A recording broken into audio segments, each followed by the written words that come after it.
This video is about you, and it's a reality check or maybe an intervention. But what we're doing is you're going to be checking in on your reality.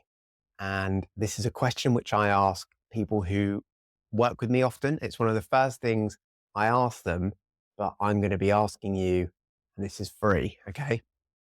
So each and every one of you as human beings, we need different stimulation. We need different things to feel fulfilled, whether it's our life's journey or happiness. And you can gauge your success or your perceived success and how well you think you're doing on your game board, on this game of life that you live on and that you're experiencing, by answering the following question. And on face value, as soon as I ask you this question, you're going to start thinking about answers right away. So you can think about the answer, or you can write them down. And often people will just rattle off the answer within 30 seconds, but sometimes it might take you a couple of days, really, because it's deep and it's meaningful, and only you can answer it. And your answer is different to anybody else's. And this isn't about comparing either, because we all experience our own reality and you all live in your own personal world. So tell me, and write this down or think about it, what your top 5 achievements are in your life.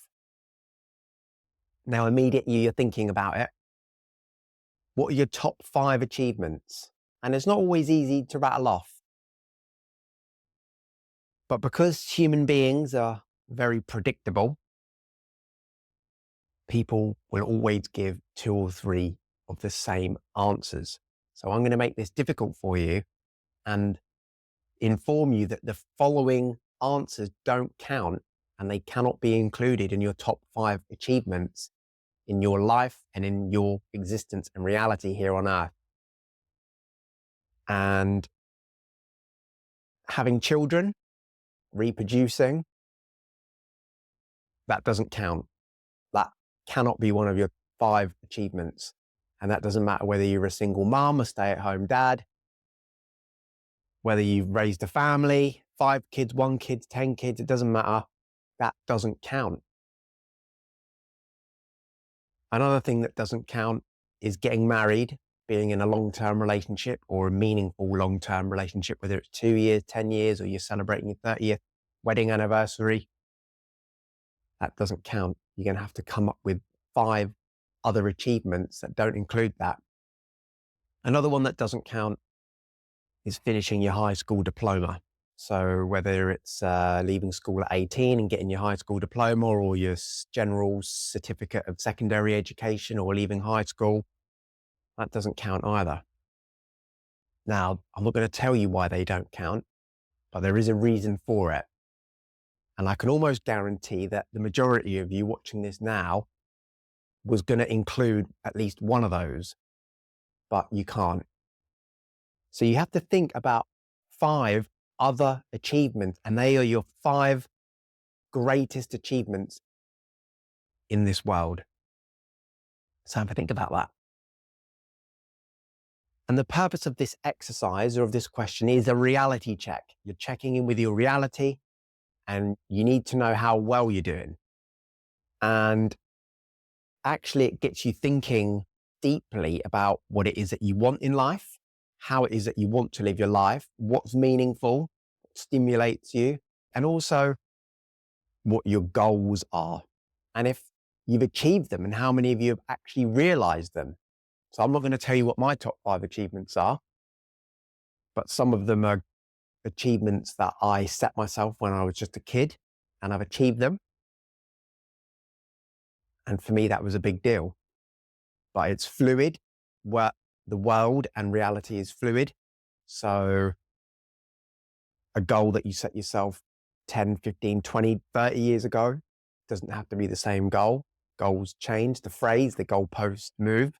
That's what we're talking about here. So yeah, This is a time to reflect and have self-reflection. And the answers might surprise you. And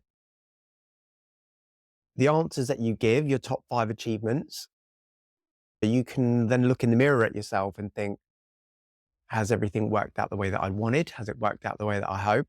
Have I got a lot to show for it? Because we're all different. We all have different levels of success and perceived success and things that we want to do and experience in this world. And when you've answered this question in the coming days, weeks, try and answer the question for other people that you know, whether it was your parents, friends, family, other work colleagues. And sometimes when you think about other people's achievements and compare them to yourself, you can gauge how fulfilled you are. And really the idea of this is that if you're struggling to come up with these 5 achievements, or actually on reflection they don't seem that great or significant, then there's a time to change. And there is always time to change. There's time to reposition that crosshair and put different goals on pedestals that you can strive towards, because we need goals. And after 80, 90, 100 years, depending on how long you live for, at the very end, you'll look back and think, well, what did I achieve? That's something which I've noticed as I've gotten older, that the older you get, the more likely it is that you're going to look back on your life with regret and guilt. And they're things that I'm going to talk about in another video. But the key thing to take from this is that there are no right or wrong answers. So I tell you what, put your top achievement in the comments if you want. It's YouTube, it's pretty anonymous, unless you're me, in which case you know what I look like and what I sound like. And yeah, this is a really fun exercise and it can help you reposition yourself. But remember the 3 things that I said don't count, and it's really important that you exclude those. And when you've excluded those, you'll have a better reflection on your life. And you know what? It will change your life. If you seriously reflect on your top 5 achievements, it's a real time for self-reflection and a reality check. Check back in with yourself. All right. So thanks for watching, and I will see you folks on the next video. Bye-bye.